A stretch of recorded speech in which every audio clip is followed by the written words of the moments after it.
మళ్ళీ మనం పరిశీలన చేసుకొని ప్రభు యొక్క రక్త మాంసములో యోగ్యమైన రీతిగా పాలు పంపులు పొందుదాం.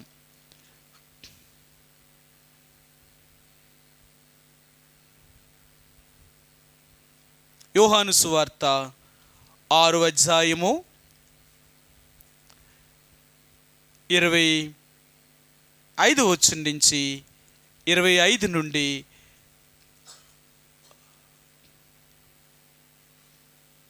28 వరకు మార్చి ఉత్తర ప్రత్యుత్తర రీతిగా చదువుదామండి. మార్చి చదువుదాం.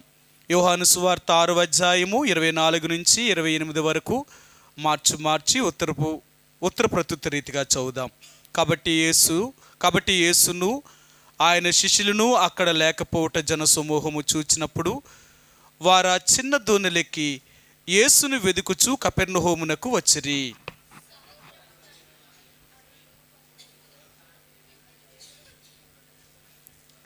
యేసు, మీరు సూచనలను చూచుట వలన కాదు గాని రొట్టెలు భుజించి తృప్తి పొందుట వలనే నన్ను వెదుకుచున్నారని మీతో నిశ్చయముగా చెప్పుచున్నాను.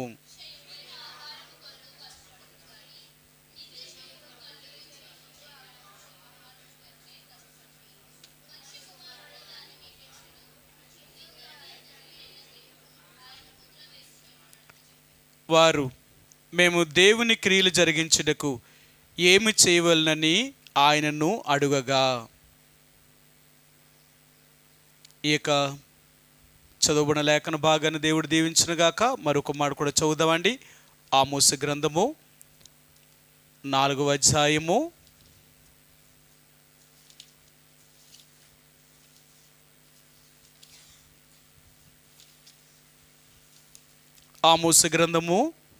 4వ అధ్యాయము 12వ వచనాన్ని మనందరం కలిపి చదువుదామండి. 12వ వచనాన్ని మనందరం కలిసి ఒక్క మాటలా చదువుదాం. ఆమోసు గ్రంథము 4వ అధ్యాయము 12వ వచనాన్ని మనందరం కలిసి ఒక్క మాటలా చదువుదామండి. కాబట్టి ఇశ్రాయేలీయులారా, మీ ఎడల నేను ఇలాగునే చేయదును గనుక ఇశ్రాయేలీయులారా, మీ దేవుని సన్నిధిని కనబడుటకై సిద్ధపడుడి.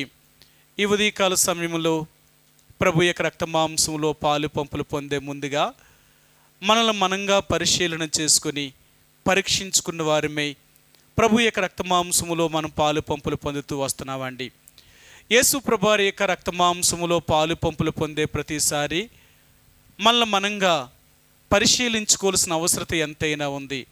ఎలా పరీక్షించుకోవాలి, ఏమని పరీక్షించుకోవాలి అనే విషయాలు మనం ఎన్నోసార్లు దేవుని యొక్క లేఖనాల ద్వారా మళ్ళీ మనం పరీక్షించుకుంటున్నాం. ఎందుకు అంటే ఈ నేటి దినాలలో మనం యేసు ప్రభులో జీవించడం అనేది మరి కష్టముగా ఉంటుంది. అంటే ఎందుకు కష్టం అంటే లోకము రోజు రోజుకి ఇంకా అక్రమము, అన్యాయము, పాపములోనికి వెళ్ళిపోతుంది. ఈరోజు లోకం ఎలాగుంది అంటే న్యాయము కానీ, నీతి కానీ, యథార్థత కానీ ఈ లోకములో కనబడతలేదు. రోజుకి భయంకరమైన స్థితిలోనికి వెళ్ళిపోతుంది. అందుకని బైబిల్ గ్రంథంలో ఇశ్రాయేలు ప్రజల గురించి ఇర్మియాతో దేవుడు మాట్లాడినప్పుడు ఆయన అంటాడు, మీలో ఒక్కడైనా నాకు ఇలాంటి వాడు ఉంటే నిజంగా నేను మీ దేశాన్నే నాశనము చేయను అంటున్నాడు ఆయన. మీకు ఆ మాట చూపిస్తాను. ఇర్మియా గ్రంథము 7వ అధ్యాయము 7వ అధ్యాయము 2వ వచనము 3వ వచనం అండి. 2-3 వచనాలు. నీవు యెహోవా మందిర ద్వారమున నిలువబడి ఈ మాట అచ్చటనే ప్రకటింపుము, యెహోవాకు నమస్కారము చేయుటకై ఈ ద్వారములలో బడి ప్రవేశించు యోధావారులారా, యెహోవా మాట వినుడి. సైన్యములకు అధిపతియు ఇశ్రాయేలు యొక్క దేవుడునగు యెహోవా ఇలాగు సెలవిచ్చుచున్నాడు, నేను ఈ స్థలమున మిమ్మును నివసింపజేయనట్లు మీ మార్గములను మీ క్రియలను దిద్దుకొనుడి. ఆయన చెప్తున్నాడు, మీ మార్గములను మీ క్రియలను దిద్దుకొనండి. ఎందుకు అంటే ఒకవేళ మీరు అలా దిద్దుకోగలిగితే నేను మీకు కీడు రాకుండా కాపాడుతాను అంటున్నాడు ఆయన. సరే, మరొక మాట కూడా చూపిస్తాను. 5వ అధ్యాయము ఇర్మియా గ్రంథము 1-2 వచనాలండి. 1-2 వచనాలు.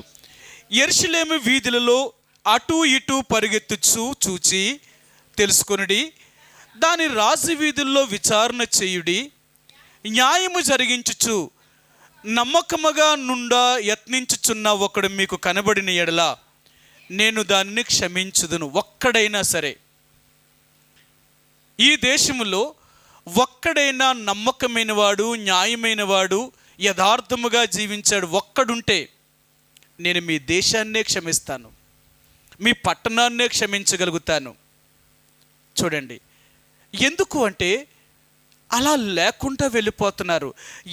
ఎందుకు అలా వెళ్ళిపోతున్నారంటే ప్రతి ఒక్కరూ, ప్రజల దగ్గర నుంచి, అధికారుల దగ్గర నుంచి, నాయకులు దాకా అందరూ కూడా ఒక్కరు కూడా న్యాయముగా కానీ యథార్థముగా కానీ వారు జీవించకుండా అక్రమముగా జీవించడానికే ప్రయత్నం చేస్తున్నారు. అందుకని ఒక్కడు మీకు కనబడితే చాలు, నేను మిమ్మల్ని క్షమిస్తాను అంటున్నాడు. సరే, మీకు ఇంకో మాట కూడా చూపిస్తాను.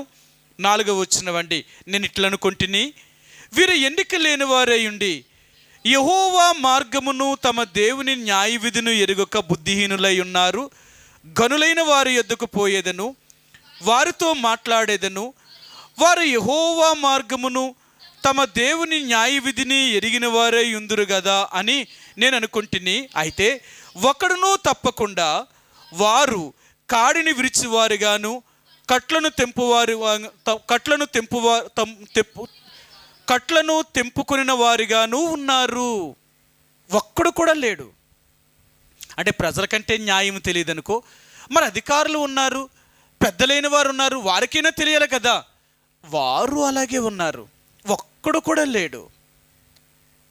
చూడండి, నేటి దినాలలో కూడా చాలా భయంకరమైన దినాల్లో ఉన్నాం. మనం అనుకుంటున్నాం ఏదో ఇంకా మనం బ్రతుకుతున్నాం అంటే ఇంకా ఏదో మంచి రోజులు చూస్తామని కాదు, ఇంకా మనం చూసే భయంకరమైన దినాలు చూడబోతున్నాం.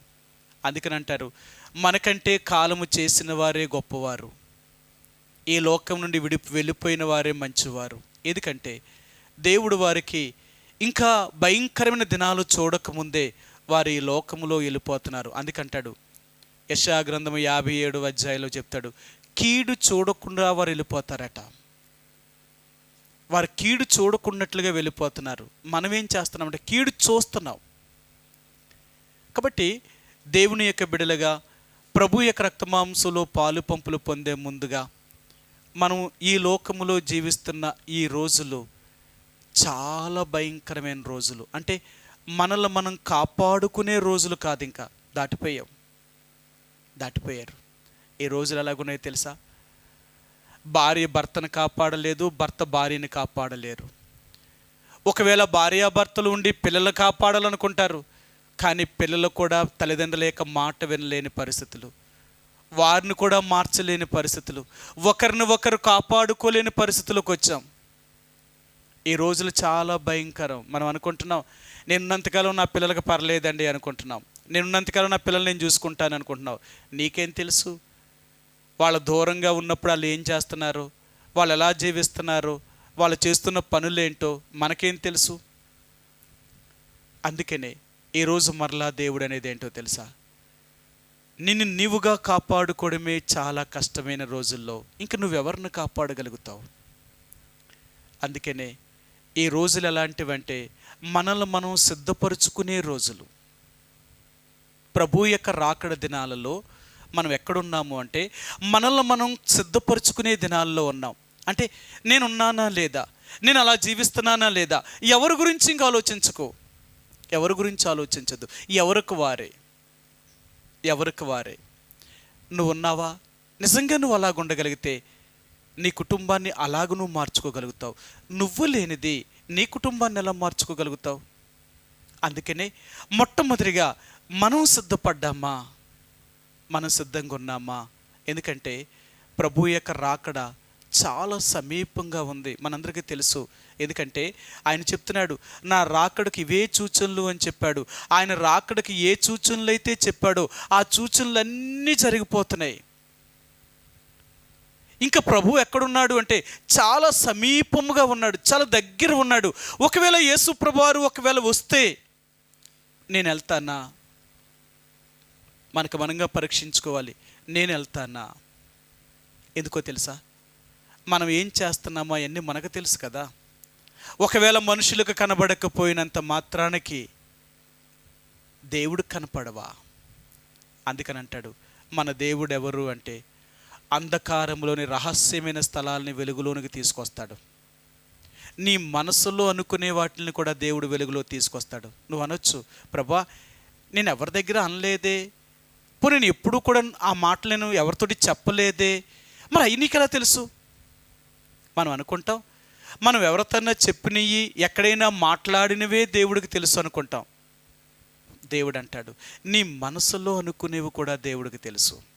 అందుకని అంటాడు, నీ మనసు నందైనను సరే ఎవరిని నువ్వు దూషించొద్దు అంటాడు ఆయన. సరే, మీకు ఆ మాట చూపిస్తాను. ప్రసంగి గ్రంథము. మన మనసులో అనుకునే వాటికి కూడా దేవుడు మనకి తీర్పు తీర్చగలిగిన వాడు అంటాడు ఆయన. ప్రసంగి గ్రంథము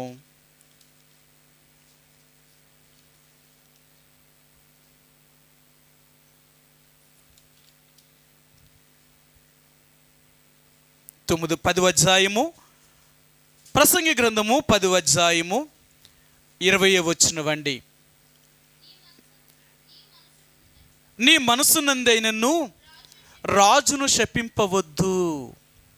చూసావా? నీ మనసులోనైనా సరే, ఎందుకంటే నీ అధికారిని నువ్వు శపించావు, నువ్వు అధికారిని దూషించావు అంటే నువ్వు అనుకుంటావు ఎవరు చెప్తారులే అనుకోవచ్చు. కానీ అయంట ఆకాశ పక్షులు ఆ సమాచారాన్ని తీసుకెళ్తాయట, నీ మనసులో ఉన్నదంతటినీ దేవుడికి తెలియచేస్తాయట. సో అని అన్నాడు, ఏలయనగా నీ పడక గదిలోనైనను ఐశ్వర్యవంతులను శపింపవద్దు. ఏలయనగా ఆకాశ పక్షులు సమాచారమును కొనుపోవును, రెక్కల గలది సంగతి తెలుపును. అందుకనే పైకి మనం కనిపించకపోయినా కనిపించినవే మన జీవితంలో ఉన్న వాటినైనా మనం సరి చేసుకునేవారు. ఈ రోజున దేవుని యొక్క బిడ్డలుగా ప్రభు యొక్క రక్త మాంసంలో పాలు పంపులు పొందుతున్న మనం ఎలా సిద్ధపడుతున్నాం? మన రక్షణను మనం కాపాడుకోగలుగుతున్నామా? రక్షించబడ్డాము అంటున్నాం, ఆ రక్షణలో మనం జీవించగలుగుతున్నామా? దాన్ని కాపాడుకోగలుగుతున్నామా? చాలా కష్టమండి. నేను ఒక మాట చెప్తాను. చాలాసార్లు మీరు పెళ్లి రోజు కట్టుకున్న చీర కానీ, పెళ్లి రోజు వేసుకున్న బట్టలు కానీ చాలా జాగ్రత్తగా కాపాడుకుంటారు, అవునా? ఎందుకంటే మరలా మనం చచ్చిపోయినప్పుడట మళ్ళీ పెండ్లు కొడుకులాగా పెండ్లు కూతురులా తయారు చేస్తారట, అవునా? హిందువులు చూడండి, చచ్చిపోయారనుకో, భర్త ఉండగా ఒక భార్య చనిపోయింది అనుకో, ఆ భార్యని ఎలా తయారు చేస్తారట? మళ్ళీ పెళ్లి కూతురులా తయారు చేస్తారట. ఆమె పట్టు చీరను తీసుకొచ్చి మళ్ళీ ఆ పట్టు చీర కట్టి పెండ్లు కూతురుగా ఎలాగుందో అన్ని రకాలుగా తయారు చేసి సాగనంపుతారట. అర్థమైందా? అందుకనే వాళ్ళు చాలా జాగ్రత్తగా కాపాడుకుంటారట. ఏ బట్టలైనా ఎత్తారేమో కానీ పెళ్లి చేసుకున్నప్పుడు ఆ బట్టలు మాత్రం ఇవ్వరట. ఆ పెళ్లి బట్టలు వాళ్ళు చచ్చేదాకా దాచుకుంటారట. కారణం ఏంటంటే మళ్ళీ చచ్చిపోయినప్పుడు ఆ బట్టలు వేసి మళ్ళీ పంపించాలి మమ్మల్ని. చూడండి, చాలా జాగ్రత్త. అలాగే రక్షణలోనికి వచ్చిన మనందరం కూడా, మారు మనసు యొక్క అనుభవంలోనికి వచ్చిన మనం అందరం కూడా మనల్ని మనం కాపాడుకోవడము అంటే ఈ మారు మనసు యొక్క జీవితాన్ని కాపాడుకోవడం చాలా కష్టం.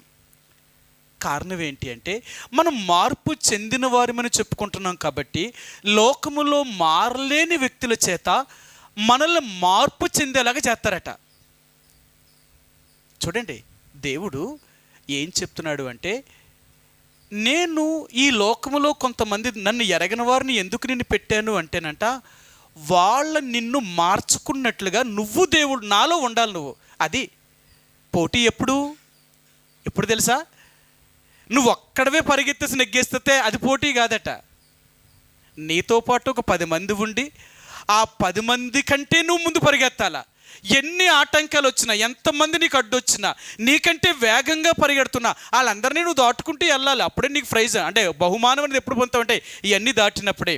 అందుకనే దేవుడు అంటాడు, నేను మీ మధ్యన ఎందుకు అన్యజనులను ఇంకా తీసివేయలేదు అంటే, మీ మధ్యన ఉన్న అన్యజనులను ఎందుకు నేను తీసివేయలేదు అంటేనంట, మీరు నాలో జీవిస్తారో జీవించరో అని తెలుసుకోవడం కొరకు వారిని మీకు పరీక్షగానే ఉంచుతానంటున్నాడు ఆయన.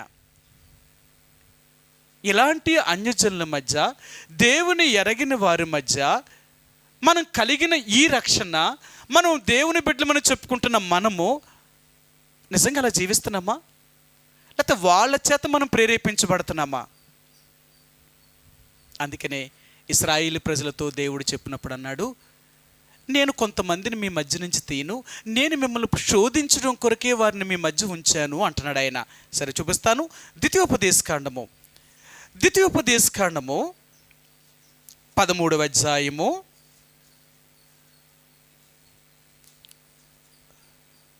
3వ వచనం. అతడు నీతో చెప్పిన సూచక్రియ కానీ మహత్కార్యమే కానీ సంభవించినను ఆ ప్రవక్త మాటలను కలలకనువాని మాటలను వినకూడదు. ఏలయనగా మీరు మీ దేవుడైన యెహోవాను మీ పూర్ణ హృదయముతోనూ మీ పూర్ణ ఆత్మతోనూ ప్రేమించుచున్నారో లేదో తెలుసుకున్నటకు మీ దేవుడైన యెహోవా మిమ్మును పరీక్షించుచున్నాడు. మీరు ఆయన్ని ప్రేమిస్తున్నారో లేదో. ఎలాంటి ప్రేమ అంటే మళ్ళీ నిండు పూర్ణమైన మనసుతో. అర్థమైందా? అందుకనే ఇశ్రాయేలు ప్రజలతో చెప్పినప్పుడు అంటాడు, వీరిని మీ మధ్య నేను ఉంచాను అంటున్నాడు ఆయన. సరే, మీకు చూపిస్తాను. సంఖ్యాకాండములో ఇశ్రాయేలు ప్రజలకు దేవుడు కొన్ని విషయాలు వారికి జ్ఞాపకం చేశాడు. ఆయన ఏం జ్ఞాపకం చేశాడో మీకు చూపిస్తాను. 2వ అధ్యాయము క్షమించండి న్యాయాధిపతుల గ్రంథము 2వ అధ్యాయము. న్యాయాధిపతుల గ్రంథము 2వ అధ్యాయము. న్యాయాధిపతుల గ్రంథము 2వ అధ్యాయము 1-2 వచనాలండి. 1-2 వచనాలు. యెహోవా దూత గిల్గాల నుండి బయలుదేరి బొకీమునకు వచ్చి ఇలాగు సెలవిచ్చెను, నేను మిమ్మును ఐగుప్తు నుండి రప్పించి మీ పితరులకు ప్రమాణము చేసిన దేశమునకు మిమ్మల్ని చేర్చి నీతో చేసిన నిబంధన నేనెన్నడూ మీరను. మీరు ఈ దేశ నివాసులతో నిబంధన చేసుకొనకూడదు, వారి బలిపీఠములను విరగొట్టవలనని ఆజ్ఞ ఇచ్చితిని గాని మీరు నా మాట వినలేదు. మీరు చేసిన పని ఎట్టిది కావున నేను మీ ఎదుటి నుండి ఈ దేశ నివాసులను ఎల్లగొట్టను. వారు మీ ప్రక్కలకు శూలములుగాను ఉందురు, వారి దేవతలకు మీకు ఉరిగాను ఉందిరని చెప్పుచున్నాను. సరే, ఆయన అంటున్నాడు, ఎందుకు నేను ఇవన్నీ మీకు ఉంచాను అంటే మీరు నా మాట వింటారో వినరో అని తెలుసుకోవడం కొరకే అన్య జనాంగాల్ని మీ చుట్టూ నేను ఉంచాను. సరే, ఇక్కడ కూడా మీకు చూపిస్తాను, ఆ మాటను కూడా చూపిస్తాను. యెహోషువ గ్రంథము 23వ అధ్యాయము. 23వ అధ్యాయము 13వ వచనం అండి. 13వ వచనం. 23:13. మీ దేవుడైన యెహోవా మీ ఎదుటి నుండి ఈ జనములను కొట్టివేయట మానును. మీ దేవుడైన యెహోవా మీకు ఇచ్చిన ఈ మంచి దేశములో ఉండకుండా మీరు నశించే వరకు వారు మీకు ఉరిగాను బోనెగాను మీ ప్రక్కల మీద కొరడాలుగాను మీ కనుల్లో ముండ్లుగాను ఉందురు. సరే, ఆయన అంటున్నాడు, ఎందుకు అంటే మీరు రక్షించబడిన వారు అని, మీ రక్షణను మీరు కాపాడుకోవాలి. ఈ లోకములున్న జనాంగము చేత మీరు మరులు కొలపబడకూడదు, శోధించబడాలి. శోధించబడినప్పుడు ఎలాంటి శోధన మీకు ఎదురైనా నువ్వు నిలబడాలా. నేను రక్షణ పొందాను, నేను యేసుప్రభువారిని నమ్ముకున్నాను, నేను పరలోకం వెళ్ళిపోతాను, ఈ మాటలు చెప్పడం కాదు. నువ్వు ఏ రక్షణ అయితే పొందావో ఆ రక్షణ పొందావు కాబట్టి దాంట్లో నువ్వు నిలిచి ఉండాలా, దాన్ని కొనసాగించాలా. నువ్వు కొనసాగించకుండా ఉండడానికి లోకములో అనేక పరిస్థితులు నీకు ఎదురవుతాయి. వీటన్నిటిని నువ్వు ఇవన్నిటిని అధిగమించాలా. అప్పుడే నువ్వు నిజంగా నీ రక్షణను కాపాడుకున్నట్టు. ఎంతవరకు కాపాడుకోవాలంటే మరణం వరకు కాపాడుకోవాలా. నువ్వు మారు మనసు పొందావు కాబట్టి నువ్వు మారు మనసు యొక్క జీవితాన్ని ఎప్పుడు దాకా కాపాడుకోవాలంటే మరణము వరకు కాపాడుకోవాలి. ఇదేం సామాన్యమైనది కాదు. ఏదో ఈనాడు యేసుప్రభువారిని నమ్మేసుకొని రేపు దాన్ని వదిలేసి మరలా మనం తప్పు చేసి మరలా మనం మారు మనసు పొందొచ్చు. మారు మనసు ఎన్నిసార్లు పొందుతాం? నిజమండి, ఒకసారి అంటారా మారు మనసు పొందడం? ఎన్నిసార్లు పొందొచ్చా? నిజమండి, మారు మనసు అనేది ఒక్కసారేనంట. నువ్వు 10 సార్లు పొందలేవు. అందుకంటాడు మారు మనసు అనే ఈ పునాదులు 7 ఉన్నాయి. ఈ పునాదుల్లో మారు మనసు పొందడం అనేది ఒకటి. నువ్వు ఒక్కసారి మారు మనసు పొందుతావు. ఒక్కసారి నువ్వు మారు మనసే అనుభవంలోకి వచ్చావు అంటే దాన్ని కొనసాగించాలా. అంతేకాని మధ్యలో మళ్ళీ లోకంలోకి వెళ్ళిపోయి మళ్ళీ నువ్వు దేవుళ్ళలోకి వచ్చి మళ్ళా నేను మారు మనసు పొందుతానండి, లేకపోతే నేను మారు మనసు పొందాను ఇప్పుడు, అది అవ్వదు. ఇంకా ఒక్కసారే నువ్వు మారు మనసు పొందుతావు. రెండవదిగా మరలా నువ్వు తిరిగి మారు మనసు పొందడం అనేది అసాధ్యము అంటాడు. అవునా? సరే, మీకు ఆ మాట చూపిస్తాను. మరలా అట్టివారు మారు మనసు పొందడం అంట అసాధ్యము అంటున్నాడు ఆయన. ఏప్రిల్కి రాసిన పత్రిక 6వ అధ్యాయము, ఏప్రిల్కి రాసిన పత్రిక 6వ అధ్యాయము 4వ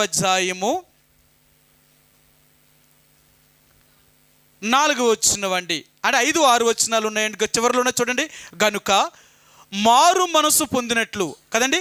6వ అధ్యాయము 5, 6 వచనాల్లో చివరి భాగంలో ఉంది చూడండి. గనుక వారు మారు మనసు పొందినట్లు అట్టి వారిని మరలా నూతనపరచుట అసాధ్యము. మరలా మారు మనసు పొందడం అనేది అసాధ్యము. ఒక్కసారి. అర్థమైందా? అందుకనే రక్షణ పొందాము అంటే ఆ రక్షణను కాపాడుకోవడం చాలా కష్టమండి. ఎందుకో తెలుసా? ఈ లోకమంతా మనం పొందిన రక్షణను మన దగ్గర నుంచి దొంగిలించడానికి లోకం మన మీద ఎన్నో రకాలుగా ప్రయత్నం చేస్తుంది. ఇది లోకంలో సామెత చెప్తారు.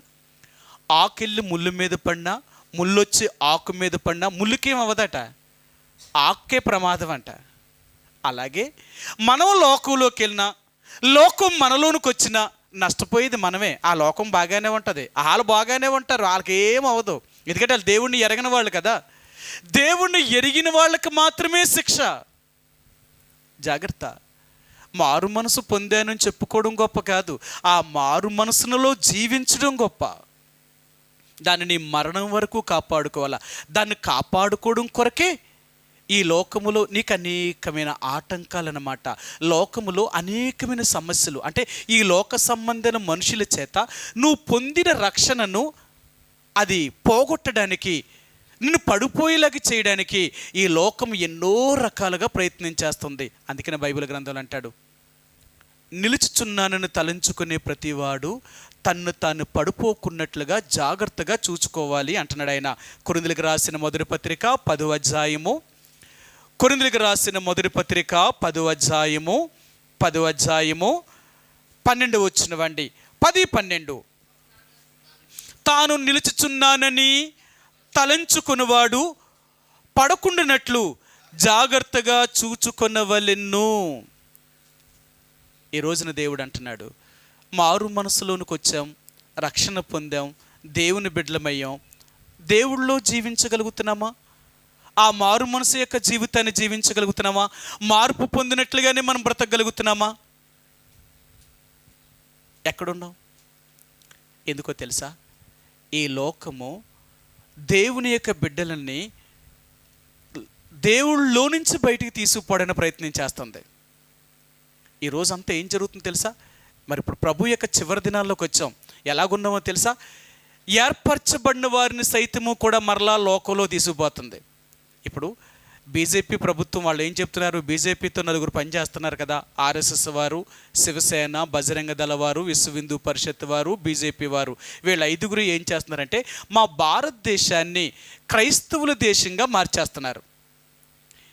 కాదు, మా భారతదేశంలో హిందువులకు మాత్రమే దేవుడు, హిందువులు మాత్రమే ఈ దేశంలో ఉండాలి, క్రైస్తవుడిగా మత మార్పిడి చేయడానికి అవకాశం లేదు. ఒకవేళ ఎవరైనా క్రైస్తవుడిగా మారాడు అంటే ఎన్ని సమస్యలు తీసుకొస్తున్నారో తెలుసా? ఇప్పుడు అందుకనే చాలామందిని యేసుని నమ్ముకున్న వాళ్ళందరినీ మరలా అంజజనులుగా, అంటే మళ్ళీ హిందువులుగా మారుస్తున్నారు. వారు ఎంతోమందిని మార్చారు, మీకు తెలుసో తెలియదు కానీ ఈనాడు చాలామంది క్రైస్తవులని మరలా వారు హిందువులుగా మార్చేశారు భయపెట్టి. వీళ్ళు కూడా మారిపోయారు. కారణం ఏంటో వాళ్ళ భయాలకి తొడకలేకపోయారు.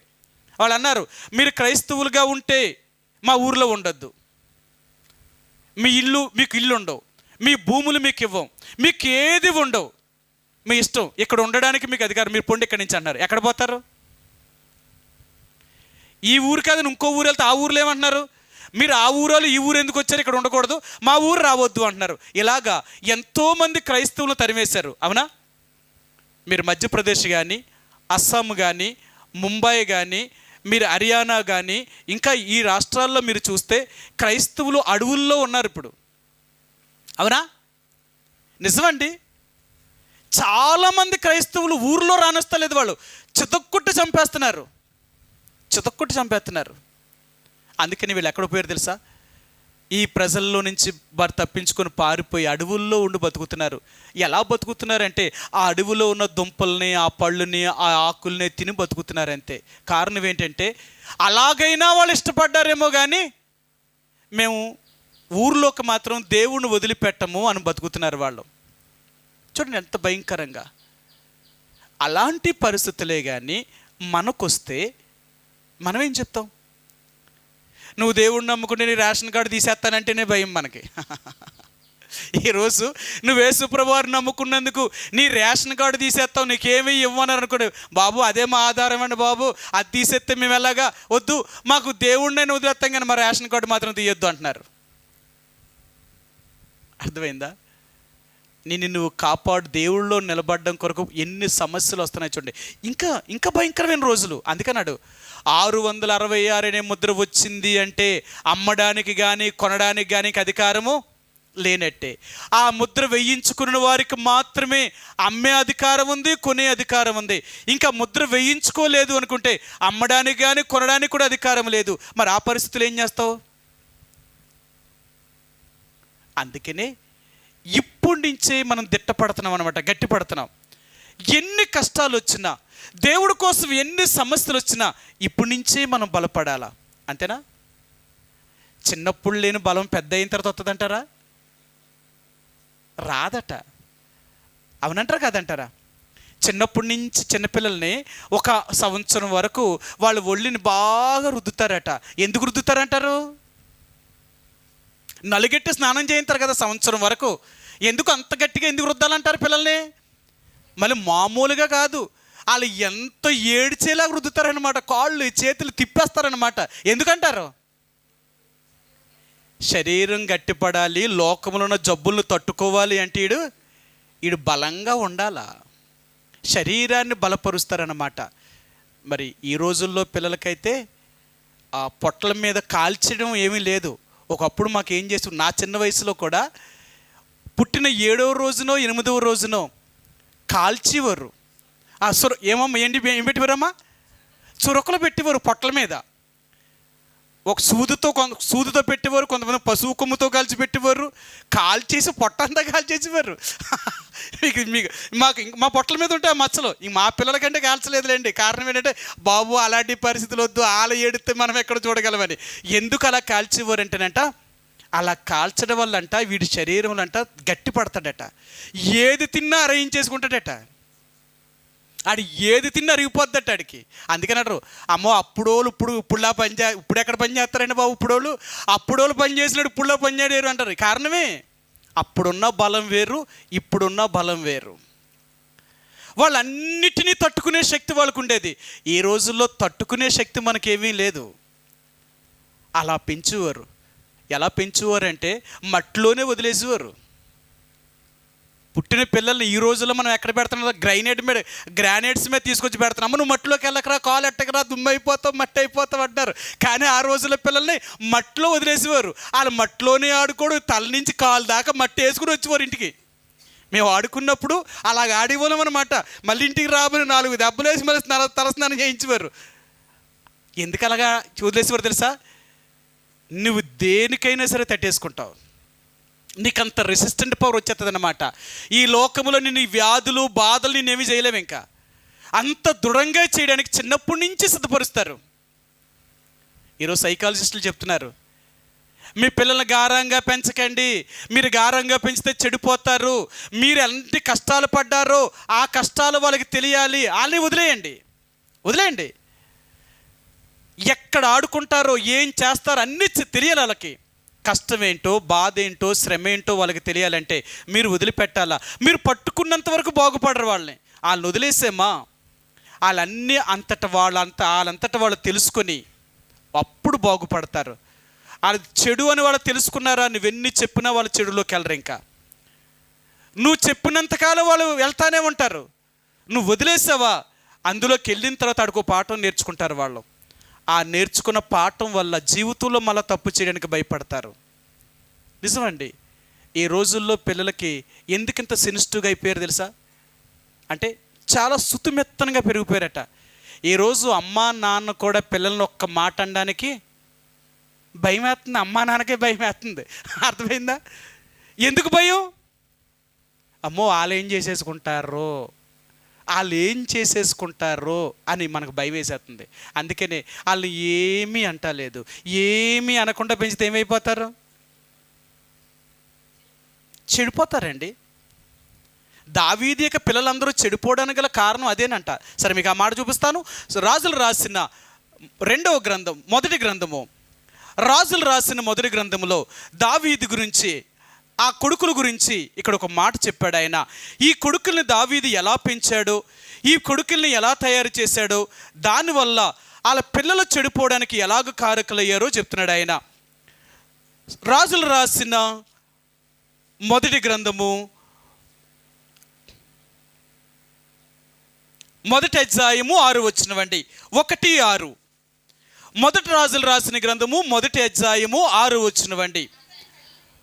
అతని తండ్రి, నీవు ఇలాగిన ఏల చేయుచున్నావని అతని చేత ఎప్పుడునూ విచారించి అతనికి నొప్పి కలిగి చేయలేదు. చూచుటకు అతడు బహు సౌందర్యము గలవాడు, అబ్షాలోము తర్వాత పుట్టినవాడు. వీళ్ళ ముగ్గురు దావీదు కుమారుల్లో చాలా అందమైన వారు. వాళ్ళ ముగ్గురు ఎవరు? ఒకరు అబ్షాలోము, 2 అదోనియా, 3 తామారు, వాళ్ళ చెల్లెలు. ఎంత అందమైన వారు అంటే వాళ్ళంత అందము ఇంకెవ్వరికీ రాలేదు. చాలా అందంగా ఉండేవారట. అబ్షాలోము కానీ, అదోనియా కానీ, తామారు కానీ, వీళ్ళకున్నంత అందం ఇంకా దావీదు పిల్లల్లో అంత అందం కలిగిన వారు లేరు. ఎందుకంటే దావీదు కూడా చూచుటకు చాలా సౌందర్యం కలిగిన వాడు. అలాగే తండ్రి లాంటి పిల్లలు పుట్టారట. పుడితే ఇప్పుడు ఈ తండ్రి ఏం చేస్తాడు? ఇంకా చూడండి, అలాంటి అందంతో పుట్టారట పిల్లలు ముగ్గురు.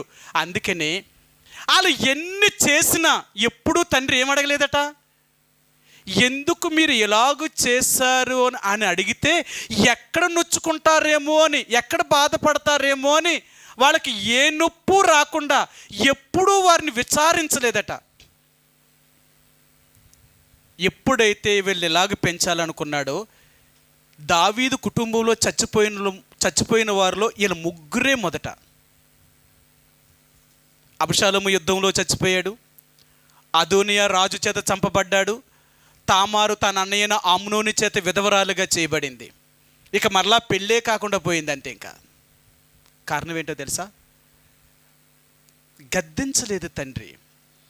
ఆ పిల్లలకు నొప్పు కలగ చేయను కూడా పెంచాడు. అలాగైతే మరి ఏమవుతారు? ఈరోజు దేవుడు అడుగుతున్నాడు, నువ్వు నా కోసం ఎలా నిలబడతావు? ఈ చిన్న చిన్న వాటిల్లో నేను నిలబడలేనప్పుడు ఒక పెద్ద వస్తే ఎక్కడ తట్టుకుంటావు నువ్వు? చిన్న చిన్న వాటిల దగ్గర నుంచే నువ్వు సాధకం చేయాలి. ముందు లోకములో ఉన్న పాపములు నీకు అంటుకోకున్నట్లుగా నిన్ను కాపాడుకోవడానికి ప్రయత్నం చేయాలి. నువ్వు కాపాడుకోవాలి. మీకు ఒక మాట చెప్తాను, నీటిలో ఏదైనా త్వరగా పాడైపోద్ది. ఇంకొక మాట నేను ఒక ఆయన్ని అడిగాను అనమాట. ఒక ఆటోని నేను తీసుకెళ్తున్నప్పుడు ఆ ఆయన్ని అడిగాను, సార్ మరి మనకు ఒక ఐస్ కావాలి, ఐస్ పట్టుకెళ్ళాలి, మీ ఆటో వస్తుందా అని అడిగాను. మేము ఆ ఆటోలో ఐస్ వేయమండి అన్నాడు. అని అడిగాను. ఒక్కసారి కానీ ఐస్ కానీ మా ఆటోలో కానీ వేసామంటే ఐస్కున్న లక్షణం ఏంటో తెలుసా? తుప్పట్టించేస్తుందట, తినేస్తుందట, తుప్ప పడుతుందట. అందుకనే ఐస్కి ప్రత్యేకంగా బళ్ళు ఉంటాయేమో కానీ అన్ని బళ్ళు వేయరట ఐస్ని అన్నాడు. ఆయన చెప్పాడు, ఐస్ మంచిది కాదండి, ఒక్కసారి కానీ బండికి వేసామంటే తుప్పటి తినేస్తుంది అనమాట. అందుకనే ఆ బళ్ళు దానికే వాడతామండి, ఇంకే బండి కూడా మళ్ళీ దాంట్లో వేయం అన్నాడు. నిజమా అంటే నిజం సార్, అది మేము చెప్తున్నాం కదా, మా అనుభవంతో మేము చెప్తున్నాం అన్నారు. నిజమేనండి. అంటే తన ఆటో పాడవకుండా ఉండాలి అంటే తను ఎంత జాగ్రత్తగా చూసుకోగలుగుతున్నాడో, మన ఆత్మీయ జీవితాన్ని మనం కాపాడుకోవాలి అనుకుంటే మనం ఎంత జాగ్రత్తగా చూసుకోవాలి. ప్రతిరోజు కూడా మనం అన్నీ ఏం చేస్తాం తెలుసా, మనం వేసుకున్న బట్టలు శుద్ధి చేసుకుంటాం, మన కట్టిన ఇంటిని శుభ్రం చేసుకుంటాం, మన గిన్నెలను శుభ్రం చేసుకుంటాం, మన ఇంట్లో ఉన్న ప్రతి వాటిని శుభ్రం చేసుకుంటాం, కానీ మన హృదయాన్ని మాత్రం శుభ్రం చేయం. మన శుద్ధంతా ఎక్కడంటే మనం తినే దగ్గర, మనం ఉండే దగ్గర, మనం వేసుకునే వాటి దగ్గర. మన బ్రతుకు ఎలాగున్నా పర్లేదు. ఎలాగుంటుంది? ఈ లోక సంబంధమైన మాయల చేత, ఈ లోక సంబంధమైన పాపముల చేత, ఈ లోక సంబంధమైన ఆచారముల చేత మన జీవితం ఏమైపోయినా పర్లేదు. అది మనకు పెద్ద తప్పేమనిపించదు కదా. లోకమంతా అలాగే ఉన్నప్పుడు మనకు పెద్ద లెక్కే ఉంది. కానీ దేవుడు అంటున్నాడు, లోకమంతా ఒకెత్తు, మీరు ఒకెత్తు. అందుకనే బైబిల్ అన్నాడు, మీరు నాకు ప్రతిష్ఠించబడిన జనము, అంటే మీరు నా సొంతమైన వారు. నేను మిమ్మల్ని లోకంలో నుంచి వేరు చేసుకున్నాను. మీరు లోకంతో కలిసిపోవాలని కాదు, లోకంలో నుంచి ప్రతిష్ఠించబడిన వారు. అలా ఉన్నావా? నువ్వు అలాగ లేనప్పుడు నీ రక్షణ నువ్వు ఎలా కాపాడుకుంటున్నావు? ఈ చిన్న చిన్న వాటిల్లోనే కాపాడబడలేకపోతే ఇంక పెద్ద విషయాలకు వస్తే ఇంకెక్కడ తట్టుకుంటావు? ఒకవేళ దేవుడి కోసం నీ ప్రాణాన్నే ఇవ్వాల్సి వస్తే అప్పుడేమంటావు? అందుకనే ఈరోజు మరలా దేవుడు అంటున్నాడు, నిలబడతారని చెప్పుకుంటున్న మనము, దేవుడిని నమ్ముకున్నామని చెప్పుకుంటున్న మనము ఎక్కడ నిలబడ్డాం? ఎక్కడ దేవుళ్ళో ఉన్నామని చూపిస్తాం? ఏది చేయకుండా మనం ఉన్నాం?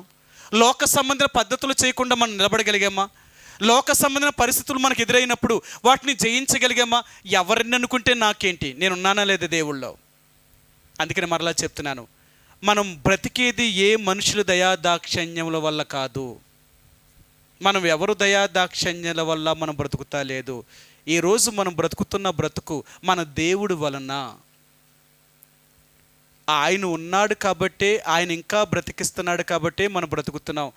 ఏ లోకములో ఉన్న మనుషులు దయాదాక్షిణ్యముల వల్ల మనం బ్రతుకుతా లేదు. కాబట్టి వాళ్ళకి ఎప్పుడు మనం భయపడవలసిన అవసరం ఏమీ లేదు. వాళ్ళు ఇస్తారా, పెడతారా, చూస్తారా, ఇలాంటి ఆధారపడకు. ఎప్పుడూ ఒకరి మీద మనం ఆధారపడి అలా బ్రతకాలనుకుంటే జీవితాంతం అలాగే బ్రతుకుతావు. ఒక్కసారిగానే నువ్వు ఎదురు తిరిగావా, నీ జోలికి ఇంకెవరు రారు. అర్థమైందా? నువ్వు దేవుళ్ళలోనే ఎప్పటికీ అలా నిలబడిపోతావు. నిన్ను పోషించేవాడు దేవుడు, నిన్ను కాపాడేవాడు దేవుడు. ఆయన అనుమతి లేకుండా ఈ లోకములో నిన్నెవ్వరూ ఏమీ చేయలేరు. అదిగా బైబిల్ అంటాడు, నా అనుమతి లేకుండా నీ తలెంట్రులో ఒక వెంట్రుకైనను నేలన పడదట. ఈ లోకములో ఎంతమంది మనుషులైనా సరే నిన్నేమైనా చెయ్యాలి అనుకుంటే నీ దేవుడు అనుమతిస్తేనే చేయగలరు. నీ దేవుడు అనుమతించలేదా నీ జోలికి కూడా రాలేరు వాళ్ళు. కారణం ఏంటో తెలుసా? నువ్వు దేవుడు దయాదాక్షిణ్యములతో బ్రతుకుతున్నవే తప్ప ఏ మనుషులు దయాదాక్షిణ్యములతో బ్రతుకుతలేదు. మరి అలాంటిదప్పుడు మన రక్షణను మనం ఎంతవరకు కాపాడుకోగలుగుతున్నాం? మనం ఎంతవరకు దేవుళ్ళు ఉన్నాం? మనం సిద్ధపరచుకోగలుగుతున్నామా? సరే, ఒకదాని నుంచి ఒకటి ఒక రోజుకి మన ఆత్మీయ జీవితాన్ని సిద్ధపరచుకుంటూ ఉండాలా.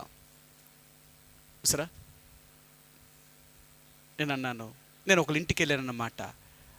ఇంటికి వెళ్తే వాళ్ళ ఇంట్లో ఆ గోడకి పెద్ద స్క్రీన్ టీవీ అన్నమాట. నేను అడిగాను, చాలా పెద్ద స్క్రీన్ టీవీ అన్నమాట. నేను అడిగాను, అన్నా అంత పెద్ద టీవీ ఎంత కొన్నారన్నా ఆ ఎల్ఈడి అని అడిగాను. 1,50,000 రూపాయలు బెదరు అన్నాడు. బాబోయ్, 1,50,000 రూపాయల? సరే, వాళ్ళ ఇంట్లో వాషింగ్ మెషిన్ చూశాను, చాలా టెక్నాలజీ. అన్నా ఏం లేదన్నా, జస్ట్ మనం ప్రోగ్రామ్ పెట్టేసి వదిలితే చాలు, అదే అంతా చేసుకుంటుంది, మనం ఏం చేయవలసిన పని లేదు. ఎంతన్నా? 45,000. బా, కండి ఖరీదైన వస్తువులు అన్నమాట. నేను అడిగాను, ఇంత కొన్నారు కదన్నా? అప్పుడు చెప్పాడు, అన్నా ఈరోజు ఇంత ఖరీదైన మేము కొన్నాము అంటే ప్రతి సంవత్సరం ఒక వస్తువును కొనాలనుకుంటే ఆ సంవత్సరం అంతట్లో ఈ వస్తువును మనం కొనాలి అనుకుంటే ఓ సంవత్సరం అంతా దానికోసం డబ్బులు దాచేవాళ్ళం. ఆ వస్తువు కొనాలంటే సంవత్సరం అంతా డబ్బులు దాసేవాళ్ళం. కొన్ని మా అవసరాలు అంటే అవసరం లేని వాటిని కొనేవాళ్ళం కాదు, మాకు ఏమైతే అవసరం వాటి కోసమే ఉపయోగించేవాళ్ళం, డబ్బును వృధాగా ఖర్చు పెట్టేవాళ్ళం కాదు. అలాగా కొంచెం కొంచెం కొంచెం కొంచెం డబ్బులు దాసి అలాంటి వస్తువులు కొన్నాం. ఈరోజు మేము కొన్న వస్తువులన్నీ కూడా, ఈరోజు మా ఇల్లంతా ఇంత ఖరీదైన వస్తువులతో నింపబడ్డాయి అంటే మేము ఒకటి ఒకటి ఒకటి ఒకటి సంపాదించాం. అన్నీ ఒకసారే కొనేలేదు మేము, ఒక తర్వాత ఒకటి, ఒకటి దాని తర్వాత ఒకటి అలాగ కొన్నాం అన్నీ. అంతేనా? ఈరోజు మన ఆత్మీయ జీవితంలో ఒక్కసారి మారిపోతావా? ఒకదాని నుంచి ఒకటి, ఒకదాని నుంచి ఒకటి. నీ ఆత్మీయ స్థాయిని పెంచుకుంటూ వెళ్ళు. నీ ఆత్మీయ స్థాయి పెంచాలా? రోజు రోజుకి నీ ఆత్మీయ జీవితం పెరుగుతూ ఉండాలా? సంపాదించుకో, సిద్ధపడు. దేవుళ్ళో ఉండడానికి సిద్ధపడు, లోకంలో ఉండడానికి కాదు మనం సిద్ధపడేది. ఎందుకో తెలుసా? లోకంలో ఉండడానికి సిద్ధపడితే రోజు అన్నీ వదిలేసిపోతాం. మనకంటే గొప్ప వాళ్ళు ఎంతోమంది సంపాదించారు, వాళ్ళు వదిలిపెట్టి వెళ్ళిపోయారు. మనము సంపాదిస్తాం, మనము వదిలిపెట్టి వెళ్ళిపోతాం. వాళ్ళకి మనకి ఏమీ తేడా ఏమీ లేదు. యేసు ప్రభువుని నమ్ముకుని మన సిద్ధపాటు లోక సంబంధమైన సిద్ధపాటు కాదు, ఆత్మ సంబంధమైన సిద్ధపాటు. నేను దేవుళ్ళో ఎలాగున్నాను, నేను దేవుని బిడ్డను కదా, ఈ లోకంలో ఉన్న వాటిని నేను తట్టుకోగలుగుతున్నానా, ఎలాంటి పరీక్ష నాకు వచ్చినా నిలబడగలుగుతున్నానా? నిలబడాలా. నీ ప్రాణము పోయేదాకా దేవుడి కోసం నిలబడాలా. మనం ఎప్పుడు దాకా తెలుసా? ఇప్పుడుతోటే కాదండి, మరణము దాకా నమ్మకంగా మనం దేవుడి కోసం నిలబడాలి. అందుకని బైబిల్ గ్రంథంలో చివరికి మాట చూపిస్తాను, మరణము వరకు మనం నమ్మకంగా ఉండాలట. ప్రకటన గ్రంథము 2వ అధ్యాయము, ఏదో కొన్ని రోజుల వరకు మాత్రం కాదు, 2వ అధ్యాయము 10 వచ్చినవండి, 2:10. ఇదిగో మీరు శోధింపబడినట్లు అపవాది మీలో కొందరిని చెరలో వేయింపబోచున్నాడు. 10 దినములు శ్రమ కలుగును, మరణము వరకు నమ్మకముగా ఉండుము. నువ్వు చచ్చేదాకా, ఏ రోజు కాదు, రేపు కాదు, ఎల్లుండి కాదు, ఒక నెల కాదు, ఒక సంవత్సరం కాదు, ఎన్ని రోజులైతే నువ్వు భూమి మీద ఉంటావో దేవుడి కోసం, దేవుడు నిన్ను బ్రతికినిస్తాడు. అన్ని రోజులు, అంతకాలము దేవుడి కోసం నమ్మకంగా నువ్వు జీవించాలా, మరణము వరకు. ప్రభువా, నీ దృష్టికి నేను నేరం చేసిన వాడిని కాదు, నీకు వ్యతిరేకంగా జీవించిన వాడిని కాదు, ఒక్కసారి నా జీవితాన్ని వెనక్కి తిరిగి చూడు. నేను ఏ రోజునైతే నిన్ను నమ్మానో ఆ రోజు నుంచి నేను చచ్చేదాకా నేను ఎలాగ జీవించాను ఒక్కసారి మరలా నువ్వు నన్ను చూడు. ఎందుకో తెలుసా? మనం పుట్టిన దగ్గర నుంచి మనం చచ్చేదాకా మన జీవిత చరిత్ర అంతా మన మనస్సాక్షి తెలుసండి. అందుకని మనలో దేవుడు మనస్సాక్షిని పెట్టాడు. ఈ మనస్సాక్షి అంట మనం ఏమి చేసామో, ఏమి చూసామో, ఏది విన్నామో వీటన్నిటిని అది రికార్డ్ చేస్తుంది. అది రికార్డ్ చేస్తుంది. ఒకరోజు మనం చచ్చిపోయిన తర్వాత ఇవన్నీ మనకు రీల్ చూపిస్తుంది అన్నమాట.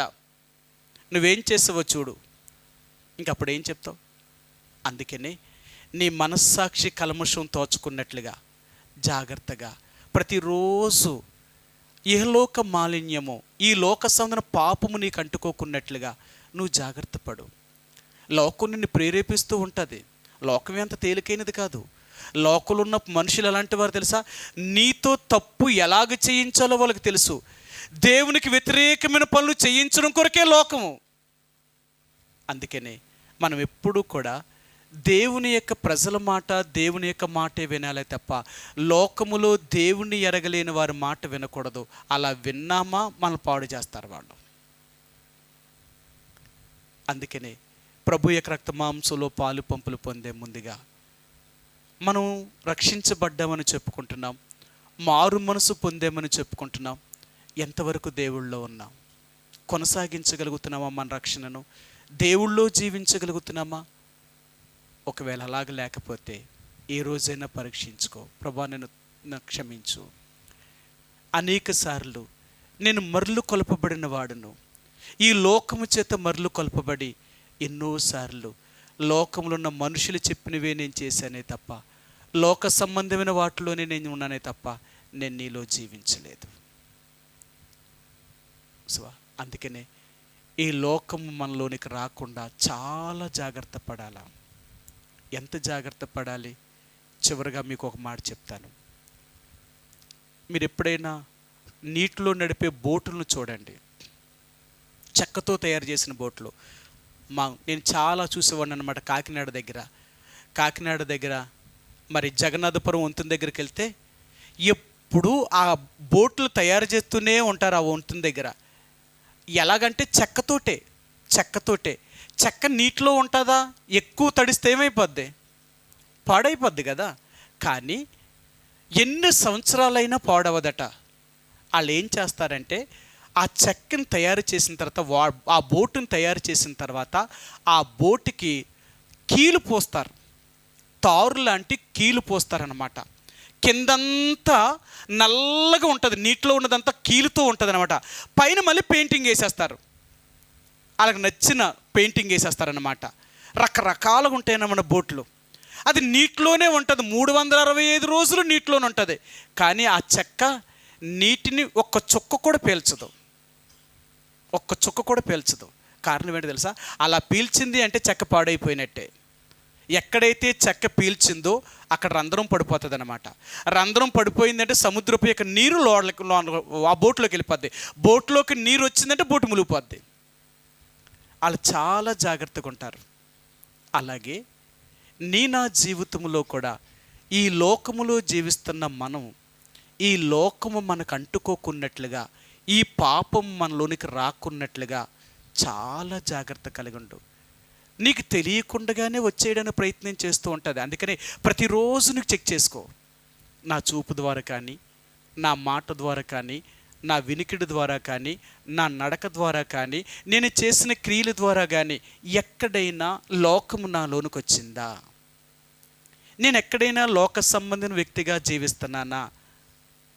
అయితే వెంటనే ప్రభు దగ్గరికి వెళ్ళి, ప్రభువా, ఈరోజు నేను పలకకూడని మాట, వినకూడని మాటలు, చూడకూడనివి చూశాను, నేను తప్పు చేశాను, నన్ను క్షమించు. వాటి నుంచి నన్ను బయటికి తీసుకొచ్చాయి. అర్థమైందా? వాటి నుంచి నన్ను బయటికి తీసుకొచ్చాయి. దేవుని యొక్క బిడ్డగా నిన్ను నువ్వుగా కాపాడుకోవాలి, ప్రతిరోజు కాపాడుకోవాలి. అందుకంటాడు, ప్రతిదినము భయముతోనూ వణుకుతోనూ మీ సొంత రక్షణను కాపాడుకొనుడి అంటాడు ఆయన. నీ రక్షణను కాపాడుకోవాలి. ఎందుకంటే మనం ఉండే దినాలు, ఈ రోజులు మంచివి కాదు, ఇప్పుడున్న మనుషులు మంచివారు కాదు. రోజు రోజుకి పాపం ఎక్కువైపోతుంది, చెడుతనానికి ఎక్కువ అలవాటు అయిపోయింది. అసలు ఈ రోజుల్లో ఉన్న పరిస్థితులు ఎలాగున్నాయో తెలుసా? ఒకప్పుడు ఏమనేవారు తెలుసా? ఒక ఆడపిల్ల ఒక మగ కుర్రోడితో మాట్లాడుతుందంటే, ఏమండి నాగమణి గారు, మీ రోజుల్లో అసలు ఏమనేవారండి? సమస్య లేదు. అదేంటమ్మా, ఆయన అన్నయ్యే అవుతాడు, నువ్వెలా చెప్తున్నావు, నువ్వెందుకు మాట్లాడావు, అసలు నీకు పని ఏంటి? చితక్కొట్టేసేవారు. అర్థమైందా? నేను చూశాను, నాకు 3 అక్కలన్నమాట. ఎవరితోటైనా మాట్లాడినట్టు తెలిస్తే జుత్తు పట్టుకొని కొట్టేదన్నమాట మా అమ్మ. మామూలు కొట్టేది కాదు, చితక్కొట్టేసేది. ఆడపిల్లని కూడా చూసేది కాదు, అంత కొట్టేవారు. కానీ ఈ రోజులు అలాగ ఉంది కల్చర్. తప్పేంటి, మాట్లాడితే తప్పేంటి అని ఎవరు చెప్తున్నారు? తల్లిదండ్రులే సపోర్ట్ చేస్తున్నారు. ఏమన్నా మా పిల్ల మాట్లాడుతుందండి, తప్పేమనుందా? మా పిల్ల ఇష్టం, మాట్లాడితే మాట్లాడిని, దాన్ని తప్పే ఉంది, మీరు ఎన్ని అనుకుంటే మాకేటి అని తల్లిదండ్రులే సపోర్ట్ చేస్తానికి పిల్లలు ఏమంటారు? పర్లేదు, ఎంతమందితో మాట్లాడినా తప్పే ఉంది. చూసారా ఈరోజు లోకం ఎలాగుందో? జాగ్రత్త. పాపము భయంకరంగా పెరిగిపోయింది. ఈ రోజుల్లో లోకములో చెడుతనానికి ఎక్కువ అవకాశం. ఇలాంటి లోకములో మనం ఎంత జాగ్రత్తగా బ్రతకాలి, ఎంత భయంతో బ్రతకాలి. అందుకనే నిన్ను కాపాడుకోవాలి అంటే ప్రతిరోజు దైవ భయాన్ని కలిగి ఉండాలి. ఎప్పుడు ప్రభు వస్తే, లేకపోతే ఎప్పుడు నా ప్రాణం పోతే నేను దేవుడి దగ్గరికి వెళ్తానా? ప్రభువా, నన్ను కనికరించు, నేను నీ కొరకు జీవించేలాగా నన్ను సిద్ధపరచు, నా జీవితంలో లోకం అనేది ఏది రాకుండా కాపాడు, నిన్ను కాపాడుకో. లోకములో ఎవరెలాగుంటే నీకు అనవసరం. నువ్వు ఉన్నావా లేదా దేవుళ్ళో? నీ కుటుంబం ఉందా లేదా? నీ పిల్లలు ఉన్నారా లేదా? నీ కుటుంబాన్ని నీలో కట్టుకో. ఎవరెలాగుంటే నీకేంటి? ఒకరోజు ప్రభు వచ్చినా లేకపోతే మన మరణమైనా మనం దేవుని యొక్క రాజ్యంలో ఉండగలుగుతాం. అది మన నిరీక్షణ. కాబట్టి ప్రభు యొక్క రక్త మాంసంలో పాలు పంపులు పొందే ముందుగా మన స్వంత రక్షణను మనం కాపాడుకోగలుగుతున్నామా? మారు మనసు యొక్క జీవితంలోకి వచ్చిన వారు ఆ మార్పు చెందినట్లుగా బ్రతకగలుగుతున్నామా? ఈ లోక మాయల్లో చిక్కబడి మనుషుల చేత అపవాది చేత శోధించబడి లోక సంబంధమైన వాటిల్లో మనం జీవిస్తూ ఎలాగ దేవుడు రాజ్యం చేరాలనుకుంటున్నావు? కటి మళ్ళీ మనం పరీక్షించుకుందాం. ఏ రోజైనా లోకంతో మనకి ఎటువంటి సంబంధం లేకున్నట్లుగా వేరైన జీవితాన్ని జీవిస్తాం. ఎందుకంటే లోకం వల్ల మనం బ్రతుకుతలేదు, లోకం మన వల్ల ఉండాలా. అందుకన్నాడు మనం ఉంటేనే ఈ లోకానికి ఆధారం అండి, మనం లేకపోతే లోకానికి లేదు. అందుకనే దేవుడు అన్నాడు, ఈ సమస్త సృష్టిని సృష్టించిన తర్వాత అప్పుడు మానవుడిని చేశాడట. ఇదంతా మానవుడికి ఏలేలాగిచ్చాడు. మనం ఉంటేనే ఈ సృష్టికి అందం అండి, మనం లేకపోతే ఈ సృష్టికి అందమే లేదు. అర్థమైందా? మన వల్లే. అందుకనే మనం ఉంటేనే ఈ లోకంలో ఏదైనా, మనం లేకుండా ఏదీ లేదు. కాబట్టి నువ్వెందుకు అది ఉంటేనే బ్రతకగలను, ఇది ఉంటేనే బ్రతకగలను, లోకంలో అలాగెళ్ళకపోతే ఇలాగెళ్ళకపోతే ఎలా బతుకుతాను? అలా కాదు. నువ్వు దేవుళ్ళో ఉంటే నిన్ను జీవింపచేసేవాడు దేవుడు, నిన్ను కాపాడేవాడు దేవుడు, నీకు అన్నీ ఇవ్వగలిగిన వాడు దేవుడు. అది కాబట్టి లోకమే దేవుడిది, లోకం దేవుడిది. కాబట్టి దేవుని యొక్క బిడ్డలుగా మనం దేవుడి కొరకు జీవించడానికి ప్రయత్నించేద్దాం, ఆయన కొరకు బ్రతకడానికి ప్రయత్నించేద్దాం, మరణం వరకు నమ్మకంగా జీవించడానికి ప్రయత్నించేద్దాం. ఆ రీతిగా ప్రభు మనకు సహాయం చేయనుగా.